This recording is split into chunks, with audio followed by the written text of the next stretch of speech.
Ai kilo. Ya kalau wong nak bangun kantor jauh dalam hutan. Bangun kantor itu di pinggir jalan besar, di dekat keramaian, dekat dengan ibu kota kabupaten atau dekat kecamatan atau ibu kota provinsi. Ya kalau wong tahu yang namanya kalau bangun kantor atau bangun usaha itu di tempat ramai itu lebih menjanjikan.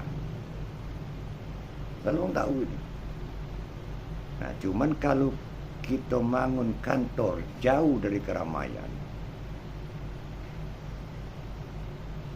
kalau tidak kita mulai, kapan lagi bisa ramai? Yang di tempat yang jauh dari keramaian itu. Kan begitu cara berpikirnya. Dulu kantor Sumek itu, jalan itu masih satu ruas jalan tapi dilalui 2 jalur kendaraan. Masih sepi. Siapa nak berkantor di situ? Nah, pada akhirnya kan seiring dengan perkembangan bertambahnya populasi jumlah manusia itu.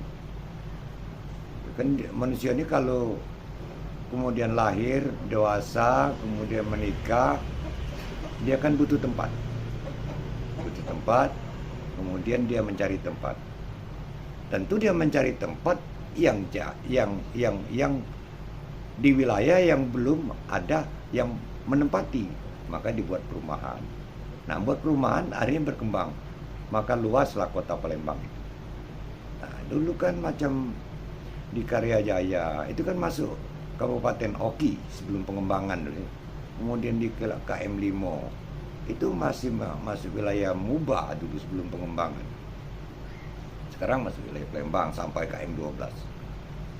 Nah, itu pun yang dilakukan oleh Pak Triyono Junaidi atau yang akrab kita panggil Mas TJ.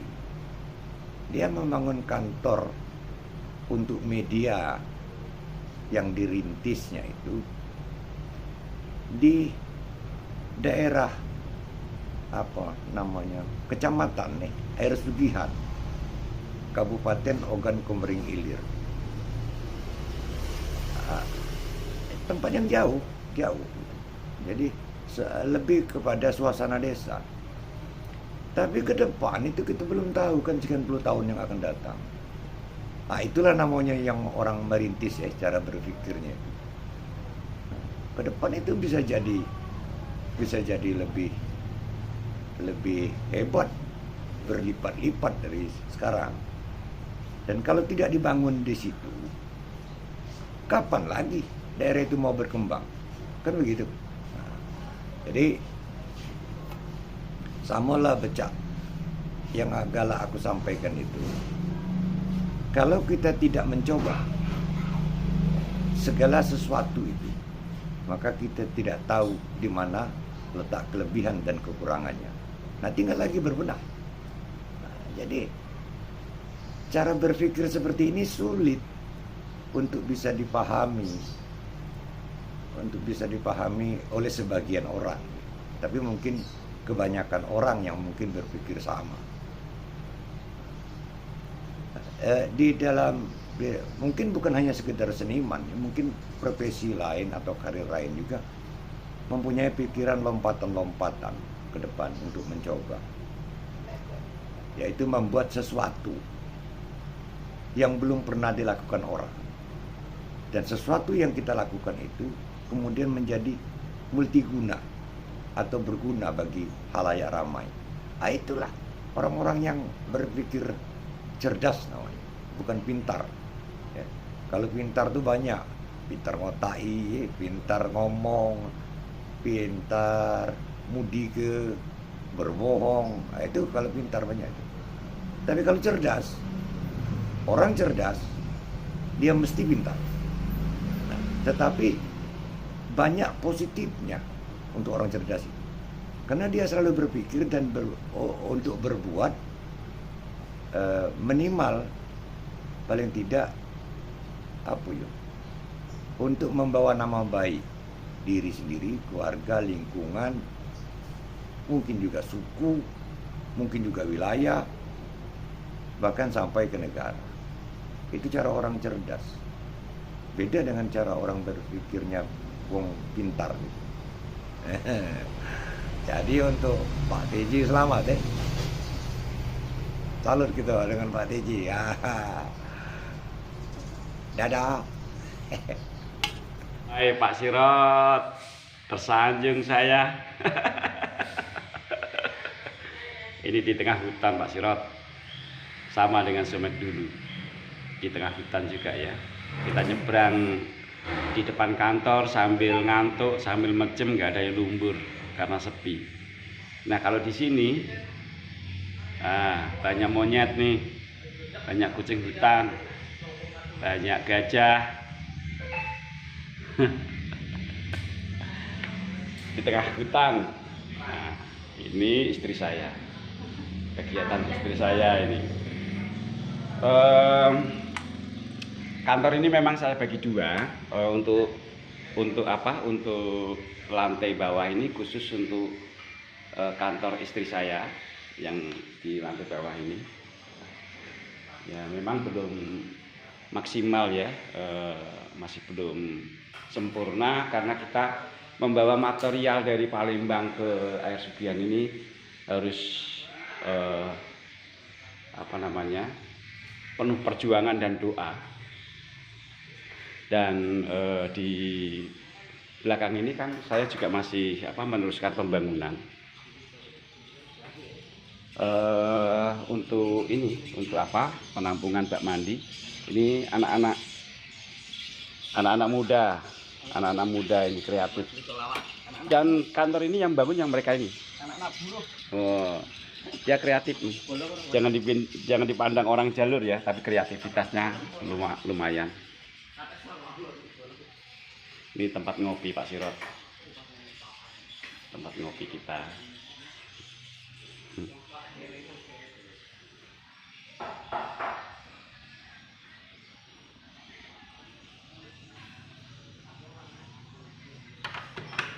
Ya masih berlanjut pembangunannya Pak. Karena tukang kita kemarin itu dipinjam sama Pak Kades untuk membangun rumahnya Pak Kades sama PAUD. Nah, ini kita akan meneruskan pembangunan untuk di samping. Mudah-mudahan untuk samping ini bisa berguna juga ini. Karena istri saya ini kan hobi kucing. Jadi akan kita buatkan istana kucing. Istana yang berada di tengah hutan untuk hiburan istri saya. Dia hobi kucing. Kalau ada kucing masuk ke rumah, pasti dikasih makan, pasti dirawat. Ya, dia hobi memelihara kucing. Dan di depan kantor saya ini juga pasar, Pak. Pasar. Ini pasar hari Rabu atau biasa disebut Kalangan. Ini pasti ramai, setiap hari Rabu pasti ramai.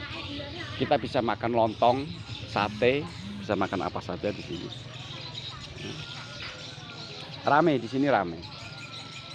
Akses untuk menuju ke Air Sugihan aja yang agak susah ya. Karena selama ini masih menggunakan kendaraan air atau speed. Untuk menuju ke Palembang menggunakan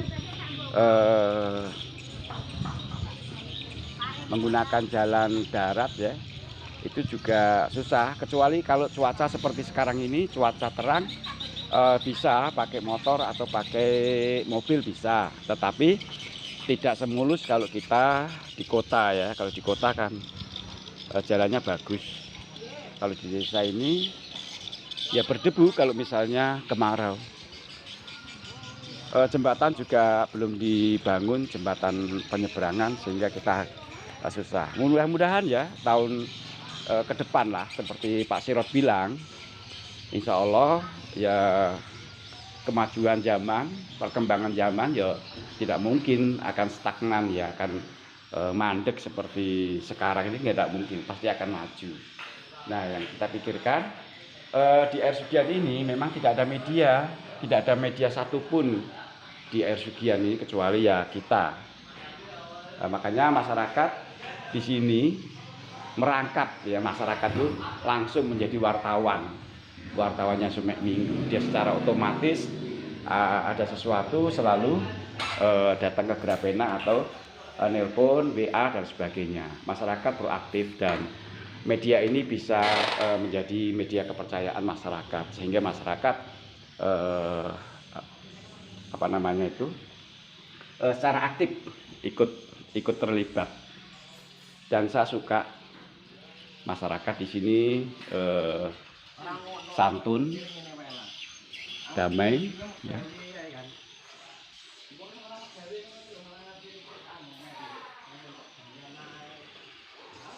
Teman-teman di Grapena. Oke, salam.